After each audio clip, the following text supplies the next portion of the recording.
Sampaikan, memang ulama ada dua pandangan, sebagaimana dijelaskan oleh Ibnu Qayyim Al-Jauziyah, bahwa yang pertama adalah pendapat dengan membaca Quran, berzikir. Ya. Pendapat yang kedua adalah dengan membaca Quran dan tilawah dan tadabbur. Sebab pendapat pertama dengan menggunakan dasar man qara'a harfan min kitabillah falahu bihi hasanah wal hasanatu bi asyri amsalha la aqulu alif lam mim harfun walakin alifun harfun wa lamun harfun wa mimun harfun.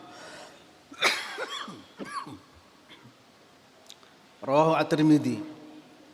Barang siapa yang membaca satu huruf dari Al-Qur'an, dia mendapatkan kebaikan, dan kebaikan itu dilipat gandakan menjadi 10 kebaikan. Aku tidak mengatakan alif satu huruf, lam satu huruf, mim satu huruf. Ya. Aku tidak mengatakan alif lam mim satu huruf, tapi alif satu huruf, lam satu huruf, mim satu huruf. Dengan hadis ini sebagian ulama seperti Ashabus Syafi'iyah mengatakan cukup dengan membaca Quran, zikir dan lain-lain. Nah, tapi yang lain adalah dengan tadabbur. Kenapa?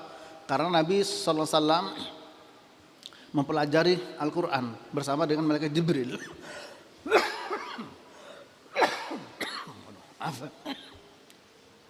Kenapa demikian?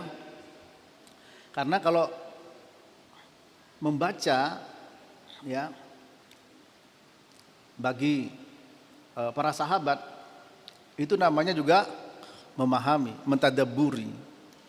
Ya, sehingga Ibnu Qayyim merajihkan di samping tilawah juga tadabbur. Nah, oleh karena itu kegiatan kita pada malam hari ini salah satu dari tadabbur tersebut, terutama terkait dengan ibadah yang kita lakukan yang namanya al-i'tikaf. Sebagaimana hadis dari Abu Hurairah radhiyallahu taala anhu dan juga Abdullah bin Abbas yang riwayat Imam Bukhari, kana Rasulullah sallallahu alaihi wasallam ajwadan nas wa kana ajwadu ma yakunu fi Ramadan hina yalqahu Jibril wa kana Jibril yalqahu fi kulli lailatin min Ramadan fayudarisuhul Quran.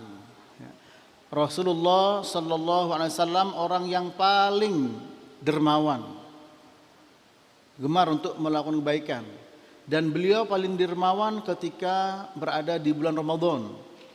Ya, ketika Jibril menjumpai beliau, dan Jibril menjumpai beliau pada setiap malam di Ramadan.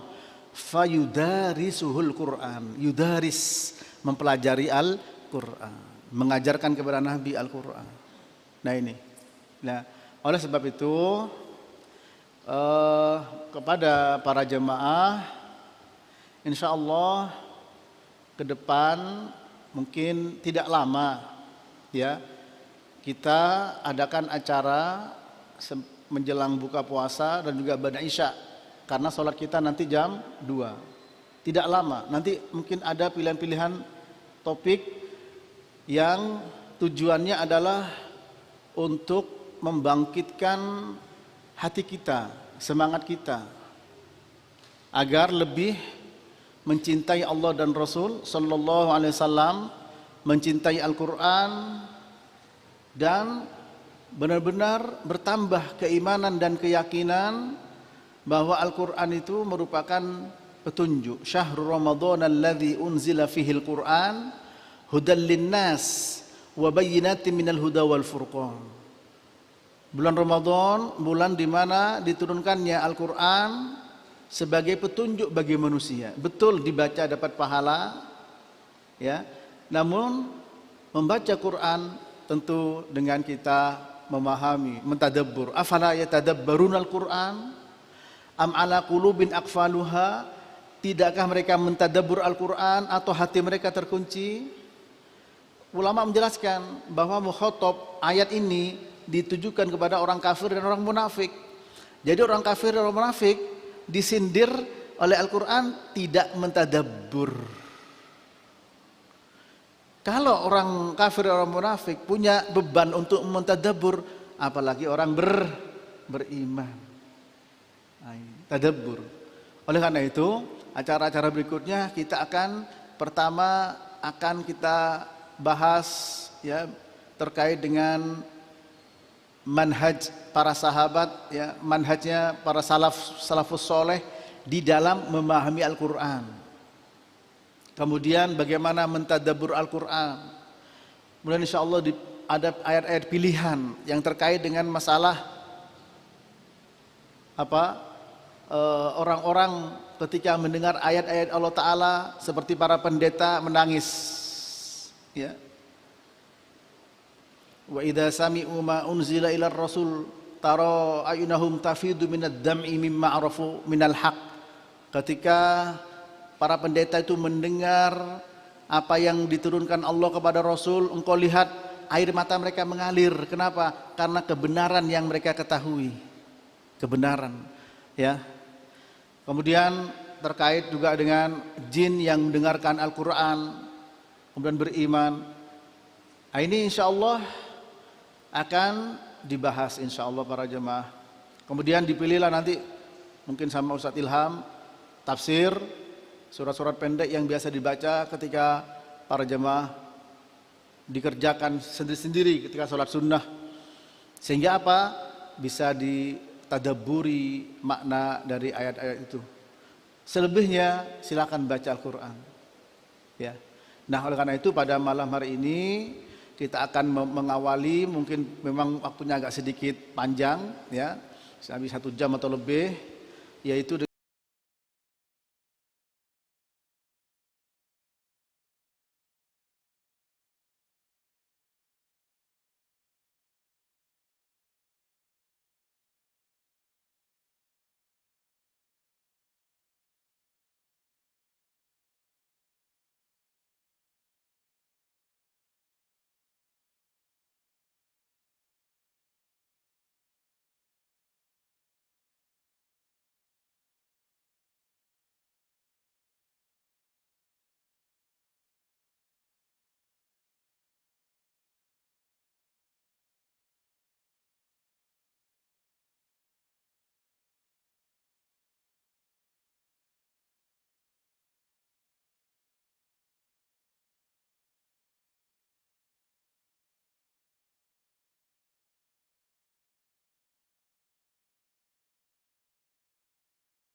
Ini hukumnya. Jadi ulama sepakat semuanya mandub sunnah. Berarti semua yang terkait dengan i'tikaf juga sama, ya, juga sama. Kemudian definisi i'tikaf, ya, secara bahasa adalah yaitu al-iqamatu ala syai'. Al-iqamah ala syai', berdiri di atas sesuatu atau diam di atas sesuatu. Berdiri atau diam di atas sesuatu. Adapun secara istilah adalah yaitu la zamal masjid wa aqama fihi lil ibadah, yaitu menyertai dan mendiami masjid serta menegakkan ibadah di dalamnya. Itu, ya. Dengan demikian hendaklah urusan-urusan dunia mari kita tinggalkan sejenak, ya. Untuk apa? Untuk kita tafakkur, untuk kita tadabbur, ya, untuk kita menyendiri bersama dengan Allah Subhanahu wa taala. Sebagaimana disebutkan oleh Ibnu Al-Qayyim Al-Jauziyah, lamma kana salahul qalbi wa istiqamatuhu ala tariqi sayrihi ila Allah taala mutawaqqifan ala jam'iyyatihi ala Allah wa lam sya'athihi bi iqbalihi bil kulli ala Allah taala. Ketika kebaikan dan perbaikan hati serta istiqomahnya hati untuk tetap berada di jalan menuju Allah Subhanahu wa taala, ya, berdiri di atas berkumpulnya hati, ya, ingat hanya kepada Allah. Jadi beliau di sini mengatakan kebaikan hati kita dan istiqomahnya hati kita untuk tetap berada di jalan Allah adalah apa? Berdiri di atas apa? Berdiri di atas jam'iyatihi 'ala Allah. Hati itu berkumpul hanya ingat kepada Allah taala, ya. Walammi sya'athihi bi iqbalihi bil kulli 'ala Allah taala. Ya. Dan mengumpulnya hati yang tadinya terpisah-pisah dengan cara menghadap dengan sebenarnya kepada Allah Subhanahu wa taala. Apa hati yang terpisah-pisah? Ingat ini, ingat bisnis, ingat istri, ingat anak, ingat yang lain-lain, ya. Itu, dan memang itu manusiawi. Nah, dengan kita iktikaf itu tujuannya hati yang tadinya bercerai-berai kita kumpulkan. Kemudian kita satukan untuk hanya ingat kepada Allah Subhanahu wa taala. Bagaimana kita bisa berupaya seperti apa yang disampaikan oleh Ibnu Qayyim tersebut. Dan ini memang agak perlu perjuangan. Makanya disebut oleh Aisyah, kana Rasulullah sallallahu alaihi wasallam yajtahidu, ya, fil ashr awahir ma la yajtahidu fi ghairiha. Adalah Rasulullah sallallahu alaihi wasallam, beliau bersungguh-sungguh di 10 hari terakhir sebagaimana beliau tidak pada hari-hari yang lainnya. Karena di hari ini sampai hari ke depan bagaimana kita mengumpulkan hati kita yang tadinya tercerai-berai dengan berbagai macam urusan keduniaan. Ya. Fa inna sya'athal qalbi la yalumuhu illa al-iqbal 'ala Allah taala. Karena tercerai-berainya hati itu tidak akan mungkin bisa berkumpul kecuali dia harus menghadap dan berhadapan dengan Allah Subhanahu wa taala. Wa kana fudulut ta'am wasyarabi wa fudulu mukhalatatil anam wa fudulul kalam wa fudulul manam mimma yaziduhu sya'than, ya, mimma yaziduhu sya'athan. Adapun berlebihan dalam makan, berlebihan dalam minum, berlebihan dalam bergaul dengan manusia, ini semuanya berlebihan.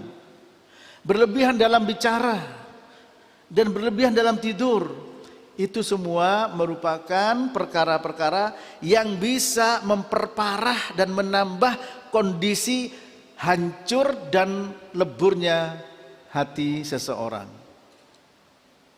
Ya. Wa yushattituhu fi kulli wadin wa yaqta'uhu an sayrihi ila Allah subhanahu wa ta'ala au yudha'ifuhu au yu'awwiquhu au yuqifuhu. Dan hati itu hancur, lebur, fi kulli wadin, berada di berbagai macam tempat, di lembah-lembah di sana, di kantor, di pabrik, di pasar, di toko, di rumah. Hati kita hancur seperti itu. Ya memang faktanya demikian. Ya, faktanya demikian. Sehingga apa?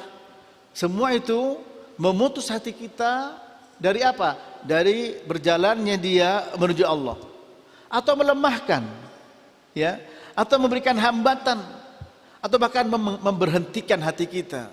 Ini para jemaah rahmati Allah, ya. Alhaakumut takatsur hatta zurtumul maqabir.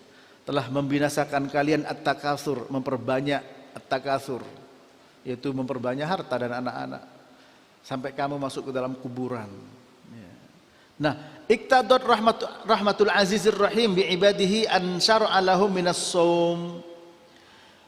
Maka hikmah, konsekuensi dari rahmatnya Allah Al-Aziz Ar-Rahim kepada para hamba, bahwa Allah Ta'ala mensyariatkan puasa bagi mereka. Ma yudhibu fudulat tu'ami wasyarab, yang bisa mengusir makan minum berlebihan, ya. Wa yastafrighu minal qalbi akhlatus syahawat al-mu'awwiqalahu an sayrihi ila Allah Ta'ala, dan bisa mengosongkan hati dari apa? Dari campur aduknya syahwat yang bisa menghalangi hati, ya. Untuk apa? Untuk berjalan menuju Allah Subhanahu wa Ta'ala. Nah, sekarang para jemaah, kita bisa merasakan itu tidak? Ya. Mulai hari ini, mulai detik ini kita harus menyadari bahwa tujuan iktikaf itu adalah menyadarkan hati kita.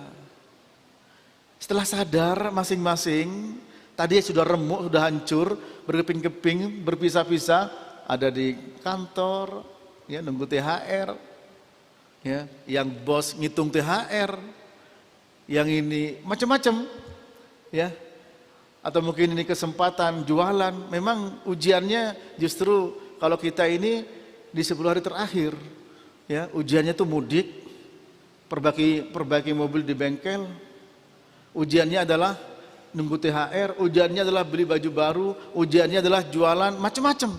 Itu ujiannya. Nah, itu hati terpisah-pisah. Dengan kita di sini bersatu bersama di masjid, itu menyatukan hati, kata Ibnu Qayyim, ya, untuk berjalan menuju Allah Ta'ala.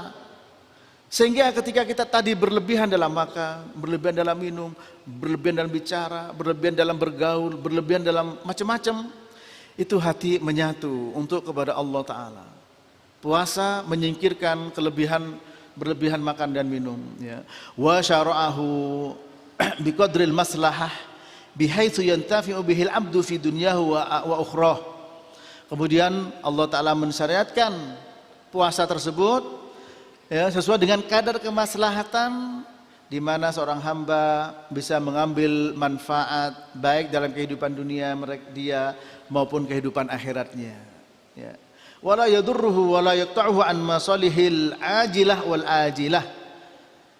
Apa yang Allah syariatkan, apapun bentuknya para jemaah, tidak akan mencelakakan kita dan tidak akan memutus dari kita memutuskan kita dari apa? An masalihihi al-ajilah wal ajilah.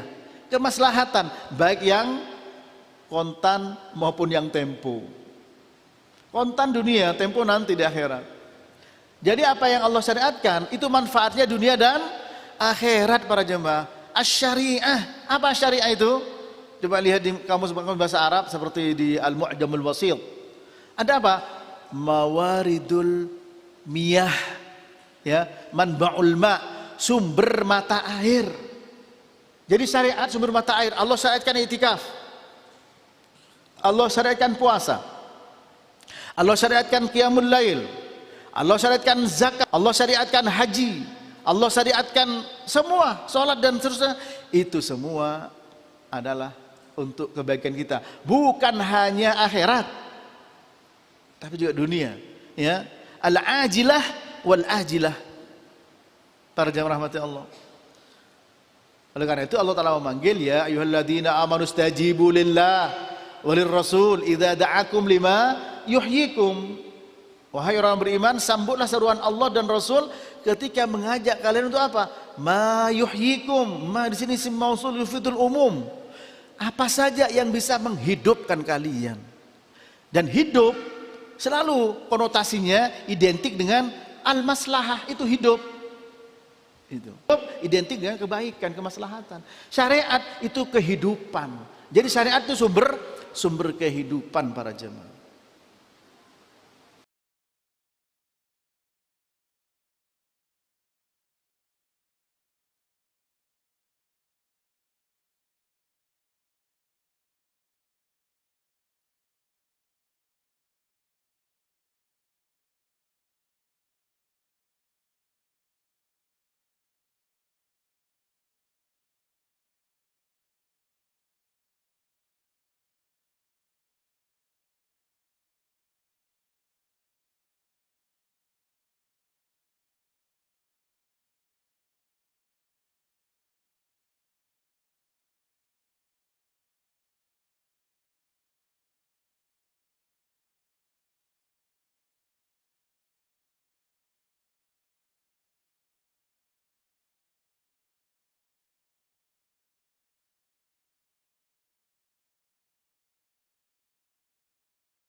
Ya. Nah ini para jemaah. Kemudian kata beliau wal inqita'u wal inqita'u 'anil istighali bil khalqi, dan kita memutus hubungan dengan sibuknya berhubungan dengan makhluk, ya. Dengan apa? Wal istighal bihi wahda subhanahu wa ta'ala, kita sibuk berhubungan dengan Allah. Ini kan nikmat nasihat beliau, ya. Sehingga mudah-mudahan kita berusaha, tapi tentu saja, ya, manusiawi ketika kemudian terbesit urusan di luar lagi. Enggak ada masalah. Istri mengunjungi boleh. Seperti Sofiyah mengunjungi Nabi SAW ketika beliau i'tikaf. Boleh-boleh saja. Ya, mungkin beritahu, memberi kabar tentang masalah keluarga. Nah, tapi kita berusaha untuk memutus hubungan dulu. Hati kita satukan, ya. Bihaitsu yasiru dzikruhu wa hubbuhu wal iqbalu alaih fi mahalli humumil qalbi wa khataratihi fayastaula alaihi badluha. Maka kita hendaklah zikir pada Allah, cinta kepada Allah, menghadap Allah, berada di dalam, ya, apa namanya, kegundahan hati ini. Kegundahan hati. Hati, memang hati itu punya apa? Punya sifat dasar goncang para jemaah. Makanya disebut dengan qalbu. Kata Ibnu Hajar, sumiyal qalbu qalban litaqallubiha. Ya, sumia al-qalbu qalban litaqallubihi. Dinamakan jantung itu dengan qalb karena dia taqallub, berbolak-balik, goncang. Makanya doanya apa? Ya muqallibal qulub sabit qalbi ala dini. Nah, ini goncang hati kita. Sehingga zikir pada Allah, cinta kepada Allah, menghadap Allah, yaitu menjadikan apa? Menempati humumul qalbi, ya, kegundahan hati dan bisikan-bisikan yang ada dalam hati, ya. Sehingga apa? Semua zikir cinta itu menggantikan, ya, kegundahan hati tersebut para jemaah. Baiklah, kita lanjutkan tentang masalah i'tikaf ini. Kemudian sebagaimana yang disebut di dalam pamflet, ya, atau flyer, bahwa kita i'tikaf, bagaimana dengan waktu i'tikaf, ya. Waktu i'tikaf memang ada dua pendapat. Ada yang mengatakan waktu i'tikaf itu adalah ketika waktu subuh, besok berarti, ya. Besok berarti, ya. Berdasarkan apa?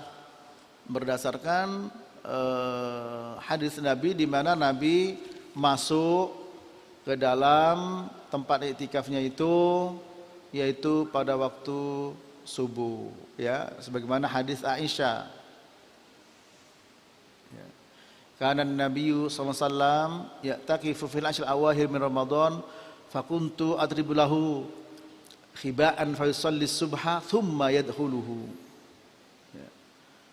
Bahwa Nabi i'tikaf di 10 hari terakhir di Ramadan, aku buatkan beliau kemah, beliau salat subuh, kemudian beliau masuk ke dalam tempat i'tikaf itu, ya. Nah, ini sebagai dasar bahwa i'tikaf masuk waktu subuh.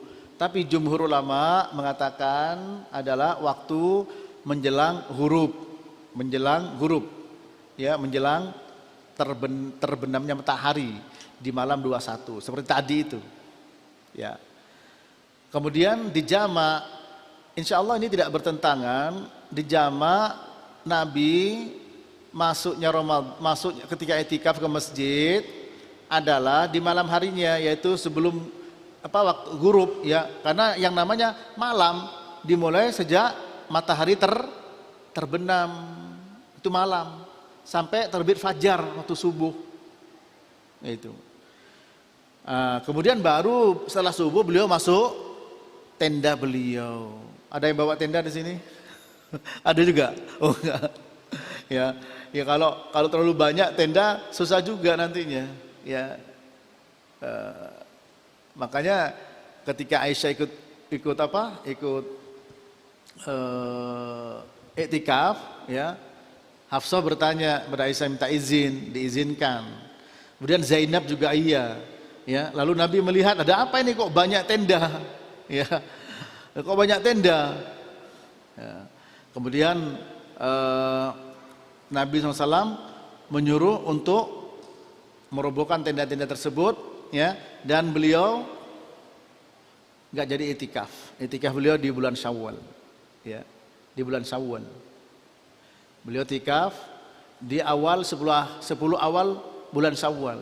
Oleh karena itu disebutkan oleh para ulama menjadi dasar bahwa itikaf tidak harus dengan puasa, ya. Dan itikaf di bulan lain juga nggak ada masalah. Tapi yang paling utama adalah di bulan Ramadan, ya, di bulan Ramadan.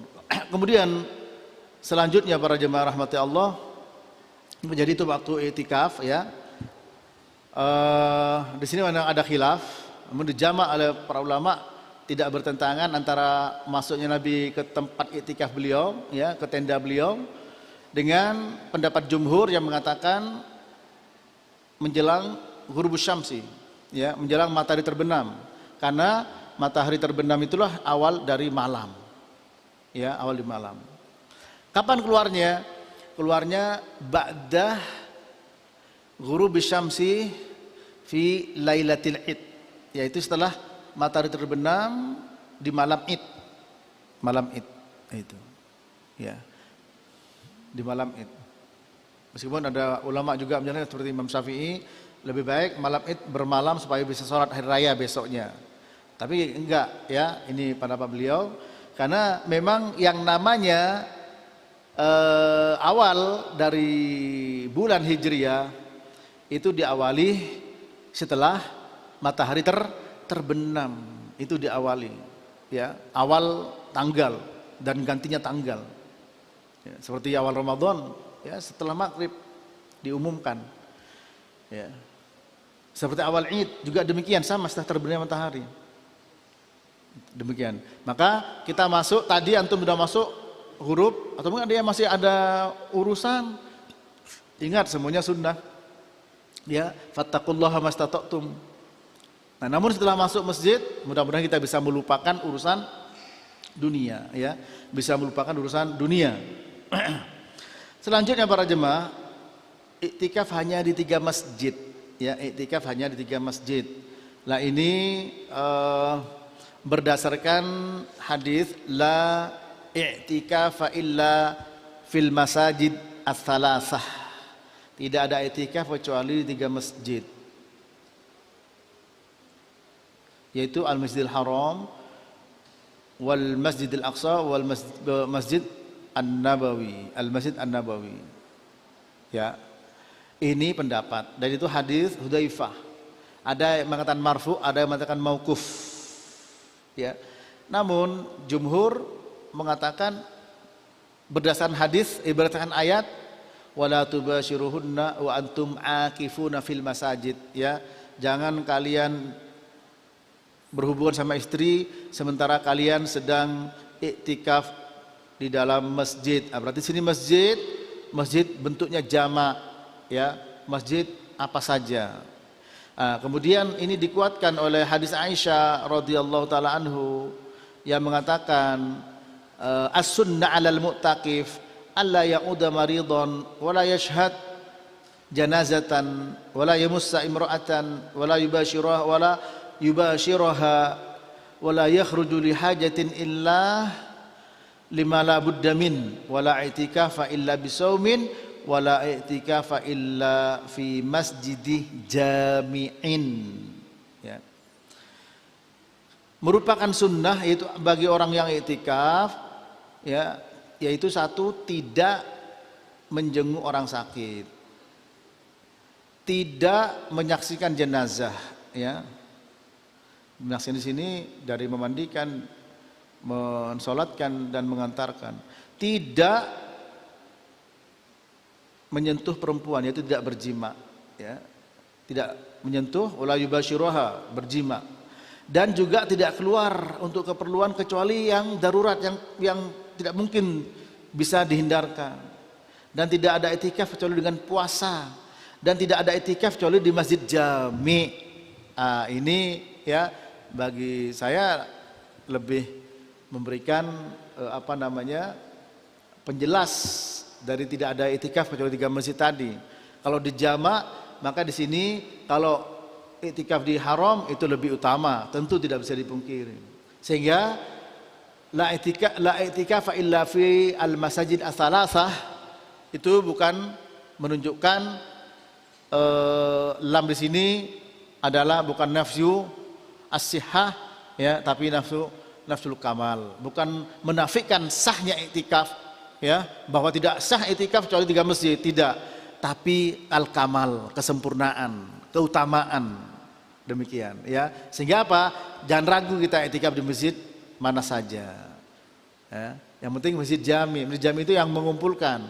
Sebagian ulama memberikan syarat yang di situ ada sholat Jumatnya. Allahu a'lam bissawab. Kemudian selanjutnya para jemaah, iktikaf di dalam tenda. Tadi sudah saya sampaikan bahwa Aisyah membuat tenda ya bagi Nabi, boleh. Nah, sekarang kalau pasang tenda semua takut khawatir gak cukup masjidnya. Ya, maka ia bawa kasur kecil boleh. Niat meletakkan dan mendudukkan hati kita agar ibadah itu terasa nikmat ya, lebih dekat kepada Allah Ta'ala, tentu dengan harapan tidak ada di situ kibr, kesombongan, tidak ada di situ riya, tidak ada di situ ujub, tidak ada di situ sum'ah, semuanya ikhlas semata-mata karena Allah Subhanahu wa Ta'ala. Kemudian para jemaah,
kalau di luar, kalau di sini menyatu nih.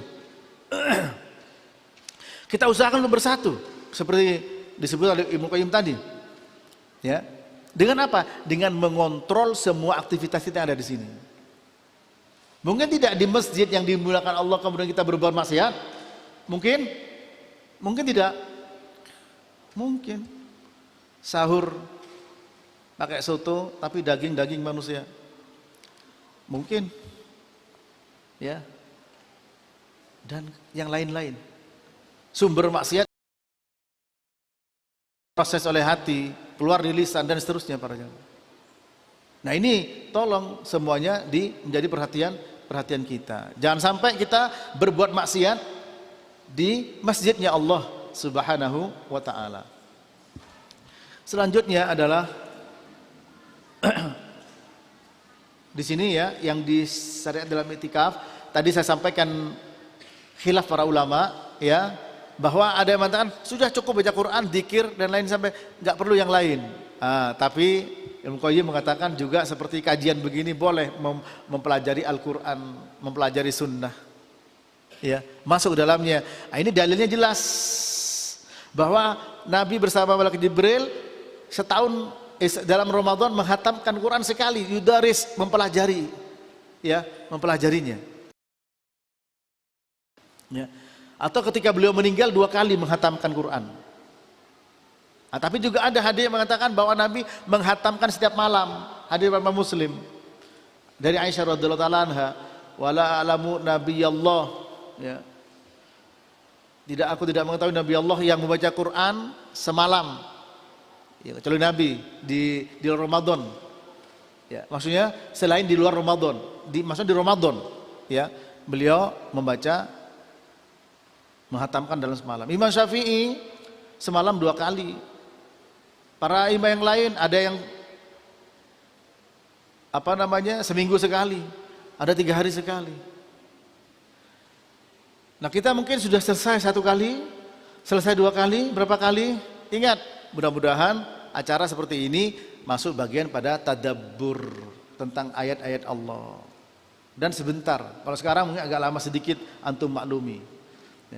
Kemudian larangan-larangan yang ada dalam iktikaf dan itu bisa membatalkan iktikaf seseorang ya adalah 1, al-khuruj min ghairi udrin syar'i.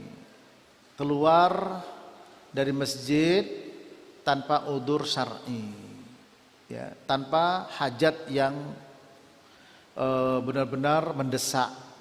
Itu bisa membatalkan iktikaf para jemaah ya, seperti yang disebutkan oleh Aisyah tadi gitu. Ya. Bahkan ketika Rasulullah SAW ya ketika mau disisir ya rambutnya sama Aisyah, kemudian beliau memasukkan kepalanya ke rumahnya, hanya kepalanya saja disisir. Ya. Sementara beliau di masjid, aku sisir Nabi.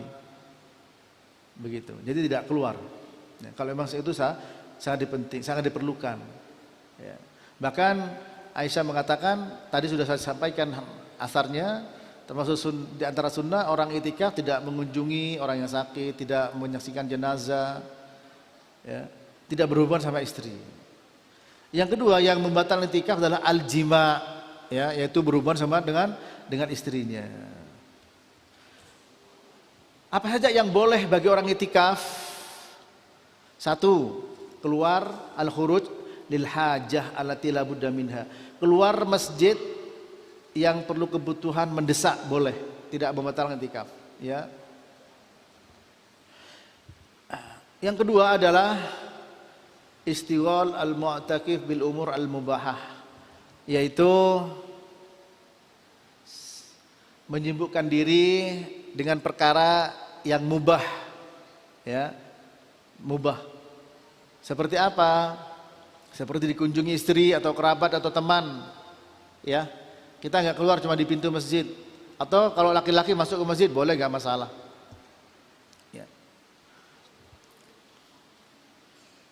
Kemudian yang ketiga boleh istri mengunjungi suami, ziaratul mar'ah lil mu'takif.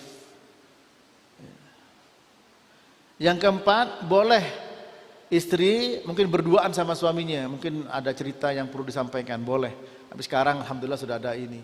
Nah ini kalau bisa dimatikan juga ini, ya setan gepeng ini dimatikan dulu, ya. Kemudian nanti mungkin jam-jam tertentu baru dinyalakan, ya. Kecuali ada mendesak, bisa dimatikan. Sibukkan dengan Al-Quran. Kita ngobrol boleh, apalagi di sini ada panitia, ya. Panitia di samping juga ngurusin orang lain, tolong panitia juga harus banyak berzikir pada Allah Ta'ala, gunakan kesempatan yang sebaik-baiknya. Karena jangan sampai hanya ngurusin orang, kita melupakan diri kita. Nah, itu tuh kita tidak menginginkan semacam itu, ya. Kemudian berikutnya, boleh mandi dan wudhu, ya, di masjid. Tapi kita tidak di masjid, di luar. Boleh kita keluar ketika diperlukan. Yang nomor 6 yaitu ittihadu khaymatah fi muakhiratil masjid. Membuat kemah, ya, di belakang masjid, kemah. Buat kemah. Ya. Yang ketujuh, boleh membawa firosh atau sarir, boleh bawa kasur.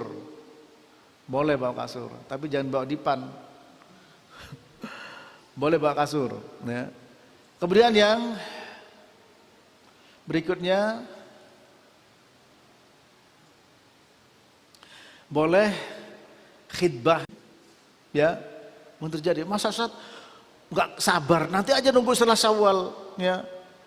Seperti orang bilang ikan bawal diasinin, bulan Syawal dikawinin. Ya ini nggak sabar di sini, keburu dapat orang lain. Boleh. Di sini ulama membahas khidbah boleh, ya. Akad nikah juga boleh, ya. Karena pakai minyak wangi boleh. Ini lebih ditekankan ketika ihram. Kalau ihram kan tidak boleh, ya. Ihram tidak boleh. Kemudian wanita yang istihadah juga boleh, ya, iktikaf di masjid, ya. Demikian para jemaah yang dirahmati Allah. Kemudian yang terakhir tadi sudah saya sampaikan bahwa Nabi pernah iktikaf di bulan Syawal, ya. Beliau mengqadha di bulan Syawal, ya. Dan itu juga ulama menjelaskan bahwa itu menunjukkan bolehnya iktikaf di bulan yang lain, ya. Tapi tentu yang utama di bulan Ramadan, yang utama lagi Nabi pernah iktikaf di 10 pertengahan Ramadan, iktikaf 20 hari dalam Ramadan, ya. Namun yang utama di 10 hari terakhir. Kemudian paling sedikit waktunya semalam, ya. Selebih kepada hadis Umar ketika mengatakan kepada Nabi, ya Rasulullah, inni nadartu fil jahiliyati an a'takifa lailatan fil masjidil haram, faqala aufi binadrik fa'takafah lailatan. Ya Rasul, saya dulu bernadar ketika di masa jahiliyah untuk iktikaf semalam di Masjidil Haram. Apa kata beliau? Tunaikan nadarmu. Ini menunjukkan bahwa satu, iktikaf semalam itu boleh. Yang namanya malam memang setelah matahari terbenam, ghurubus syam sampai terbitnya fajar, itu semalam namanya, ya. Yang kedua, ini justru dalil ini menunjukkan bahwa puasa bukan syarat iktikaf, karena iktikaf di malam hari dan malam hari bukan tempatnya puasa. Ini yang rojih, yang kuat para jemaah, ya. Oleh karena itu paling sedikit semalam, ya. Barangkali besok mau pulang atau apa. Tapi kalau memang bisa 10 hari, mari kita, ya, berdiam diri di masjid 10 hari dengan banyak beribadah kepada Allah Subhanahu wa taala. Barangkali sampai di sini dulu, ya, sebagai muqaddimah, ya. Jadi saya sudah jelaskan tadi tentang perbedaan ulama. Iktikaf itu apa saja kegiatannya? Oh, baca Quran saja, zikir, istighfar. Ada pendapat lain, di samping baca juga tadabbur. Nah, seperti sekarang ini salah satu bentuk tadabbur, mempelajari juga. Dalilnya apa? Tadi malaikat Jibril mempelajari Al-Quran kepada Nabi, mengajarkan kepada Nabi sallallahu alaihi wasallam. Ya, bahkan sebulan sekali hatam, bahkan ketika beliau mau meninggal 2 kali.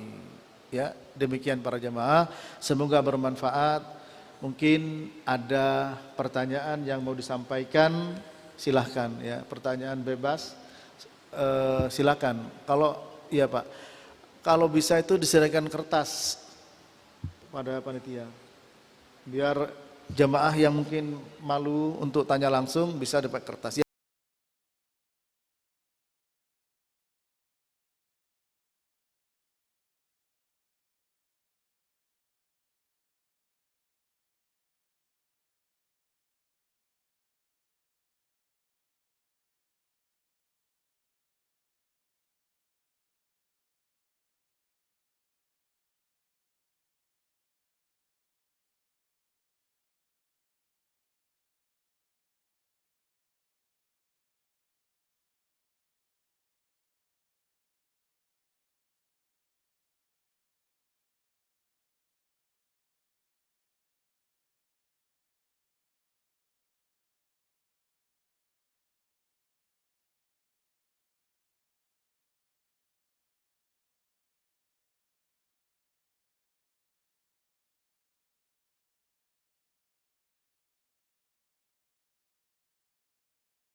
semuanya bisa itikaf. Ya, meskipun di sini untuk akhwat hanya semalam ya, sampai duha saja. Hingga ya nggak menyediakan sampai selesai di sini, sampai 10 hari berturut-turut. Ya tentu dengan berbagai macam alasan dan keterbatasan. Ya, jadi di sini kalau masalah seperti itu, seandainya harus satu dibawa di Qur'ah, diundi. Itu hak, tapi ketika hak itu salah satu mengalah, tanazul anil hukuk, nggak ada masalah, sudah nggak apa-apa. Ya, seperti Sauda ya, yang mengalah haknya untuk giliran dengan Aisyah. Ya, jadi mengalah tanazul anil hukuk itu boleh, ya, asalkan kerelaan dia. Tapi kalau tidak mau mengalah, sementara cuma satu di Qur'an. Dulu Nabi berqur'ah Palestina kalau mau safar. Kalau etikah begini karena enggak safar, ya mungkin antum saya hanya bisa satu ini, ya. Nah, maka di sini juga Qur'ah, boleh di Qur'ah. Tapi kalau mengalah, tapi kalau tidak memenuhi syarat tadi, karena punya anak masih kecil, syaratnya nggak boleh bawa anak di sini. Oh ya kalau gitu tak titipkan ke ibu, ya lain lagi urusannya. Ya. Tapi kalau selalu diarahkan, yang muda dibawa terus, yang tua ditinggal, lah ini jadi masalah. Ya. Kalau yang muda dibawa terus yang tua ditinggal, ini jadi masalah. Kebetulan alasannya benar, di sini tidak boleh bawa anak di bawah umur 7 tahun. Ya, intinya kalau urusan membawa istri, bukan hanya itikaf kemana saja. Kalau memang dua-duanya bisa dibawa, alhamdulillah. Kalau tidak, satu ngalah. Misalkan saya ngalah nggak apa-apa, nggak masalah. Dua-dua nggak mau ngalah, Qur'ah, gitu. Ya, Qur'ah diundi, boleh. Itu Nabi melakukan itu, Qur'ah. Ya antar istri ketika mau safar siapa dibawa. Iya, paham? Ya. Ada lagi? Ya. Ada pertanyaan? Iya. Ini pertanyaan terkait malam Lailatul Qadar. Sebagaimana kita ketahui bahwasanya Lailatul Qadar berada di bulan Ramadan di 10 hari terakhir di malam ganjil. Sedangkan perbedaan akhlak masing-masing negara ini kan berbeda-beda Ustaz. Malam ganjil di sana, malam genap di sini. Di Indonesia ini kan ada dua yang mendahului Ustaz. Ada ormas yang mendahului dan ada yang belakangi gitu Ustaz. Iya. Nah, mungkin sekarang malam 21, mungkin ormas yang lain atau ini sudah malam 22. Ini bagaimana Ustaz mengkorelasikan perbedaan tersebut subhan dan Kan di sini pertama, ketika ada perbedaan apapun, Quran sudah memberikan solusi. Ya, fa in tanaza'tum fi syai'in farudduhu ila Allah war Rasul in kuntum tu'minuna billah wal yaumil akhir. Apabila kalian ya berbeda, berselisih terhadap sesuatu, maka kembalikan kepada Allah dan kepada Rasul kalau kalian beriman kepada Allah dan hari akhir. Ya. Nah, sementara kalau kita berbicara satu tentang di sini sama-sama satu matlak. Kalau beda matlak itu lain lagi nanti. Pertama, satu matlak di sini terkait dengan ormas yang telah mendahulukan. Maka ketahuilah ya bahwa Nabi sudah menyebutkan inna ummatun ummiyah. Ya. La naktub la naksib wala naktub asyhru hakadha wa hakadha. Kami itu umat ummiyah, tidak menulis, tidak menghitung. Maksudnya di sini bukan berarti tidak bisa menghitung loh ya.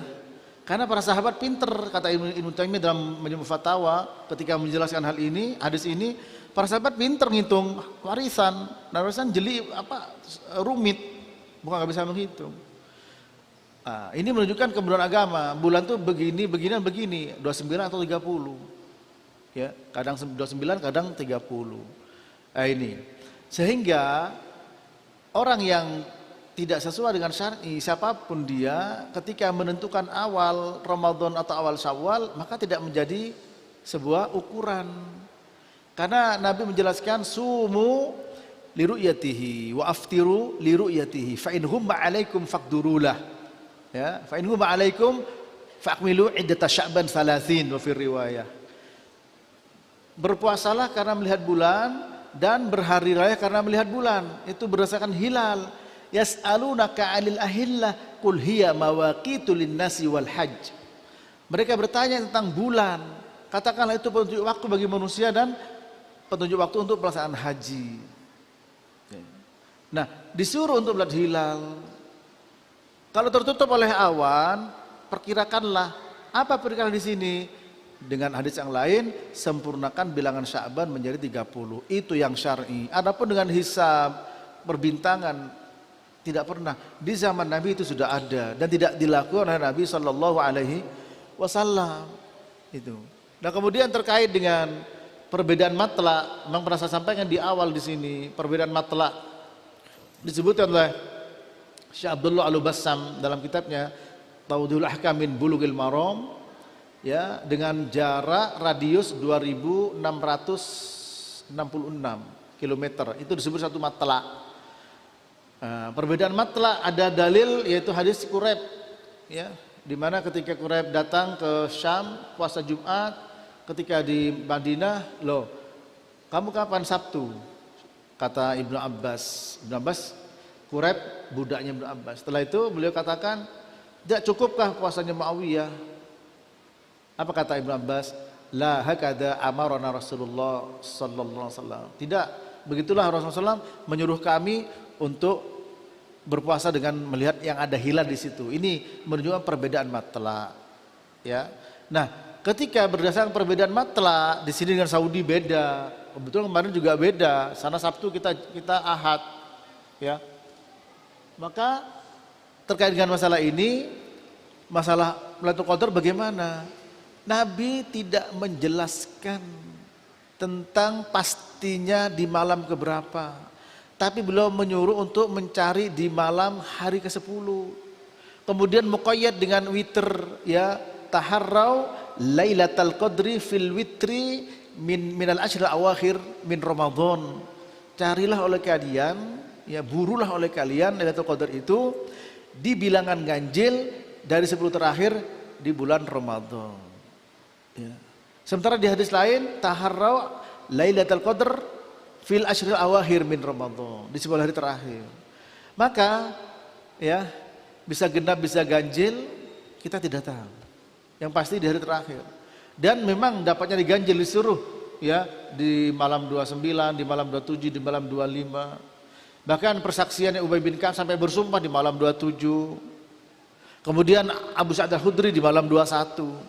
Dan ulama menjelaskan tidak dipastikan di sini, ya. Sehingga apa? Meskipun perbedaan matla, ya, bisa jadi turun di antara 10 terakhir Ramadan seperti itu. Allahu a'lam bissawab. Sampai di sini barangkali kajian kita. Ada? Oh iya Pak, silakan. Ya. Silakan Pak. Waalaikumsalam warahmatullahi wabarakatuh. Iya Pak.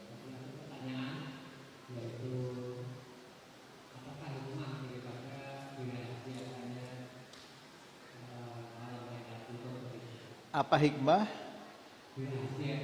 Oh iya. Iya.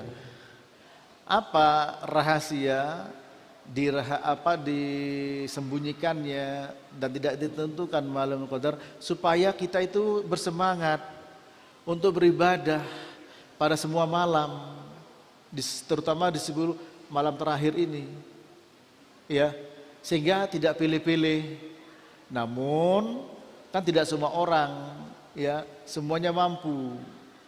Kalau begitu, kalau memang tidak bisa semuanya, pilihlah yang ganjil, malam ganjil.